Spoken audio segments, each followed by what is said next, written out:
Hey guys, welcome to Solo ReacTalk. Today I'm going to be watching a video from Time Ghost History. This one is called Planes, Guns and Automobiles Between Two Wars 1919, Part 1 of 4. If you want to check out my previous reactions, remember I'll put the playlist at the top there. Just click on it and you'll be able to access them. Alright, let's start.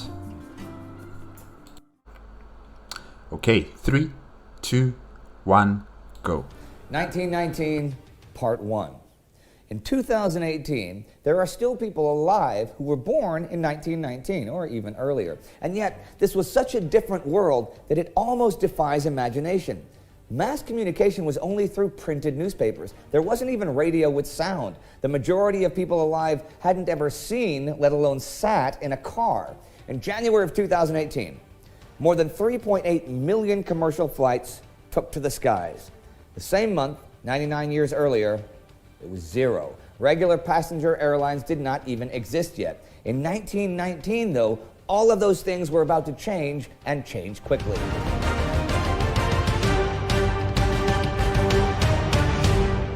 Welcome to Between Two Wars, a summary of the interwar years, from the uncertainty and hedonism of the 1920s to humanity's descent into the darkness of the Second World War. I'm Indy Nidell. 4 armistices ended World War I in the field last fall. But even as the killing subsided, the biggest pandemic in history, the Spanish flu, reached its zenith of infection, killing millions of more people than the war did all around the world. Despite the suffering, though, in France, in Great Britain, and in the US, everyone was breathing a sigh of relief. With the war finally over for the victorious Allies, a new age of hope, freedom, and uninhibited growth looked like it was in the making. Everyday inventions show promise for the future. It's a promise of mass communication for everyone. This is the year when aviation transforms from a hobby in the civilian world and a novel way to wage war from the skies to a world-altering means of travel. During the war, civil aviation had been banned in many parts of the world. Military aviation, on the other hand, made fantastic developments, from the open single-engine planes made out of plywood, wire, and canvas, to solid structure metal planes with closed cockpits and crews of 10 people or more. By 1918, huge planes like the German Zeppelin-Staaken R-Series heavy bomber aircraft or the French Farman Goliath F-60 appeared. Now, the F-60 was still in testing when the war ended and never saw military service, but the Farman brothers realized there was a potential use for it. On February 8th, 12 passengers take the first commercial flight between London and Paris. This is a big promotion for Henry Farman's aviation company and the Goliath, which now becomes the first long-distance passenger airliner. In February, the ban on civil aviation was still in place, though, so all of the passengers were former military pilots in uniform carrying orders. But the ban is soon lifted, and the first regular... I like how they're using technicalities to justify themselves flying in the air. That's that's very ingenious of them to do. That's great. International commercial route is opened by Farman March 22nd between Paris and Brussels, again with the Goliath F-60. Aviation is now the new frontier. From May 8th to May 27th, a Curtiss NC-4, a U.S. Navy flying boat commanded by Albert Reed, makes the first transatlantic flight from Rockaway Naval Air Station to Newfoundland, the Azores, then finally Lisbon. On June 14th and 15th, a Vickers Vimy with John Alcock and Arthur Brown aboard makes the first non-stop transatlantic flight from Newfoundland to Ireland. And then there were the airships. During the war, they had been the first aircraft to bomb cities behind the front lines like London, Paris, and Cologne. Now, they're seen as possibly the best solution to carry cargo and passengers over longer distances. From July 2nd to 6th, the British airship R-34 makes the first transatlantic airship flight. This is also the first westbound aerial crossing of the Atlantic from Scotland to New York State. An airship also causes one of the first major civil aviation accidents when the Wingfoot Air Express crashes into the Illinois Trust and Savings Building in Chicago on July 21st. 1 crew member and 2 passengers are killed, as well as 10 bank employees who die when flaming debris crashes through the skylight into the main banking hall. But the march into the age of air travel is unstoppable and continues into the fall as Imagine we continued the investment and the development of airships. I mean, our world would have totally drastically changed. We wouldn't really be using the aeroplanes of jet propulsion, designs today. We'd still be using airships. I remember there was a documentary on History Channel, when History Channel was still History Channel, where they were discussing about, if airships weren't discontinued, how would travel go on about, in today's modern world, and, how people during that time envisioned the Empire State Building in New York to be like a docking station for airships, and other high-rise buildings would also become docking stations. And it had the capacity or the ability to carry more cargo and more passengers than any kind of airline plane that we use currently today. So they could have expanded on that technology, made them far larger, far more complex. They would still be moving a bit slower compared to jet propulsion airlines, but I think the safety standards would have been far more better. Like I said before, also more space to do a lot of things, to have like a flying hotel, a flying residential area, all these wonderful, wondrous kind of inventions and possibilities could have been made if we had continued on with airship development. But yeah, it's now just a dream. Maybe it will come back. I don't know when, but yeah, it's great. KLM Royal Dutch Airlines is formed October 7th. This makes KLM the world's oldest airline still flying under its own name. In its first year of existence, KLM will transport 345 passengers and 25,000 kilos of post and cargo. A week later comes the next aviation milestone when, on October 13th, the Paris Convention relating to the regulation of aerial navigation is signed. The convention decides that each nation has absolute sovereignty over its airspace and can deny entry and regulate flights into and through its airspace. However, each nation must apply its airspace rules equally to its own and foreign aircraft operating in that airspace. These universal regulations, expanded over the years, still make up the framework of the international airline industry today. But the budding travel boom isn't confined to the skies. The Citroën Type A makes its appearance in June, the very first car Citroën ever made. Producing 100 cars a day by 1920, Citroën is the first mass-production auto manufacturer in Europe. This is just one more step, like Henry Ford's in the States, for making a car available to nearly everybody. And mass production will thus lead to mass communication when everybody can travel cheaply and easily. In the autumn of 1918, the foundation for the age of radio had been laid when Edwin Armstrong made the broadcasting of sound practically possible. Until 1917, radio transmissions were only pulses of radio waves. Was Edwin Armstrong related to Neil Armstrong, the astronaut who landed on the moon? Maybe not. Maybe it's just a coincidence, right? Right?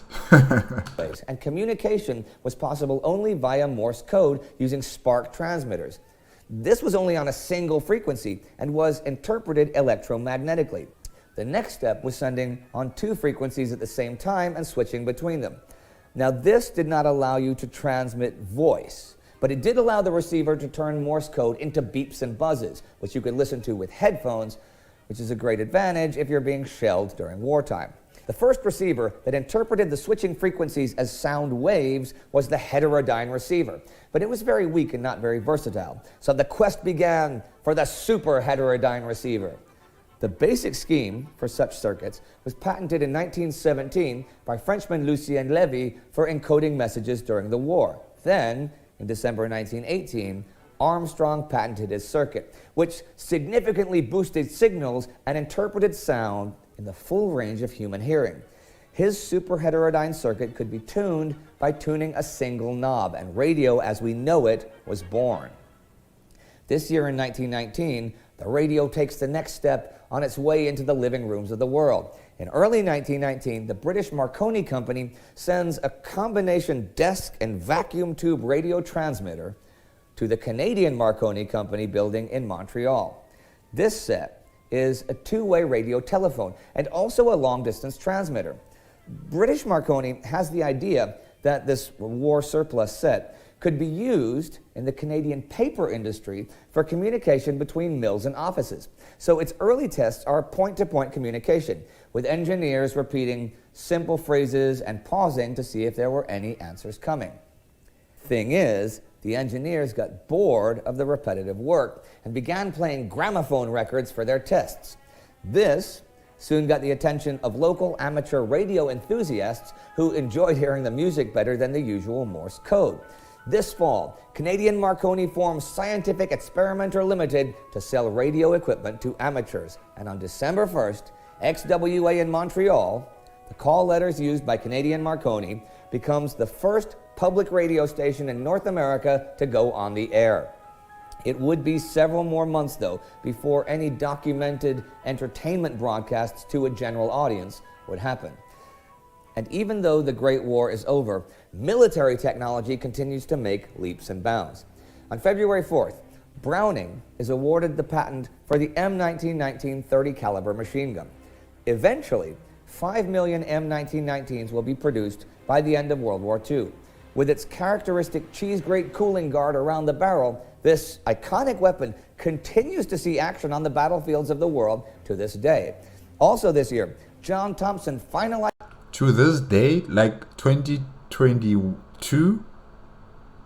Okay, wow. Longevity. ...is the design for the Thompson submachine gun. The Tommy gun will gain infamy during the Prohibition era in the U.S., being used by gangsters and law enforcement alike. They will be used by the U.S. military until past 1970, but are still used in other nations in 2018. At sea, we see one end result of wartime mass production when the German fleet is scuttled June 21st at Scapa Flow. 74 ships had been interned there since November, and the German Admiral von Reuter is worried that with a possible peace treaty being signed, his ships would be divided among the Allied powers. His skeleton crew manages to sink 52 of them. With peace came hope and innovation that wasn't only meant to kill people or keep them safer on the battlefield. The advances in mass communication, for which the foundation was laid this year, will transform the world forever. In the next 20 years, the plane, the automobile, and the radio will not only make life easier to live, they will also be an instrumental part in a global ideological struggle that will eventually erupt into World War II. But it's no wonder that the arms industry continues cranking out new ways to kill and maim in this year of ostensible peace, because so far there is little peace. Although World War I is over, the wars are not over, not by far. In the next part of 1919, we'll look at the wars that continue to rage across the globe, especially in and around Russia. If you missed our prologue on the Spanish flu, you can click right here to see that. To get our episodes ahead of time and to support the effort to make more content like this, join the Time Ghost Army on Patreon or directly on our timeghost.tv site. There you can also sign up for our forum for free. Links are in the description. And if you haven't already, subscribe to Time Ghost and World War II on YouTube. World War II week by week starts September 1st, 2018. See you next time. I got a plane to catch.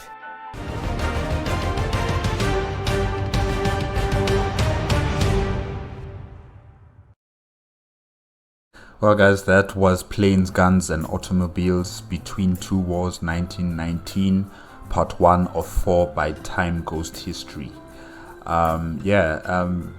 It's quite interesting really, how planes, guns and automobiles and the radio were going to change the face of the world and also become the main catalysts to a whole new world war coming, and that would be World War II. And how some of these technologies were mainly used for the military in terms of like planes. They were used for the military. Radio was also used as a form of communication for important institutions like the government to the military, not necessarily meant for public use per se, because people still used printed newspaper to communicate to the masses. And even automobiles were not really used by the public. It was not really mass produced for the public's consumption just yet. It was mainly used by the military, developing their forms of motorcycles or motor vehicles or tanks, especially during World War One. All these variations of transportation and communication, and even the efficiency of weapons during that time was mainly focused for military use. But as World War One came to a close and further development was spread across society, enterprise grew and it developed those efficiencies. It developed far more sophisticated and far more safer forms of communication and transportation, and even weapons to kill each other with, So it's quite interesting how all of that developed over time. And I guess I could say the same thing about what's happening during the 2000s, 2001, 2, 3, 4, 5, all the way up to present day, how we are now developing new technologies in terms of virtual intelligence or artificial intelligence for cyber attacks. Before we even grasped that concept, it was already shown on television shows, on sci-fi television shows, that there could be a computer that is powerful enough to hack into different military and government institutions, and can even be a friend to you. Yes, and how we also developed the drone technologies. Before, there were just robots that could walk, robots that looked like cars, but small car vehicles. But now there are robots that can fly, and they're getting smaller and smaller each year. Much more sophisticated, much more compact each year. And you worry about these kind of things now because there's even discussions about using them in applications for war. So God forbid, or gods forbid, if there's a World War III, we're going to be seeing miniature flying drones and dog-like robot drones, prowling the landscape, and air drones busy surveying the sky. What kind of war is that going to be? It'll be very weird compared to World War II. Very weird, where there it was mainly human ingenuity, human sacrifice and death and destruction. Now it is becoming robots and artificial intelligence and all these technical and computerized aspects that have no feelings, no heart, no emotions. They're programmed to do one thing: destroy the enemy. So these kind of wars that we might be heading for into the future might be very devastating, extremely devastating compared to the ones that we had in the past. So yes, it's amazing how technology has progressed over such a short space of time, and the lost opportunities that we could have had, in terms of the airships. If we had more development, more faith and more trust in airship technology, maybe we would have been traveling in the skies a bit differently. But yeah, this was quite interesting. Very, very interesting. Guys, if you liked the video, please give me a like, comment and subscribe to my channel. Click on notification bell if you want to be up to date with my latest videos, and I will see you next week Tuesday with another installment from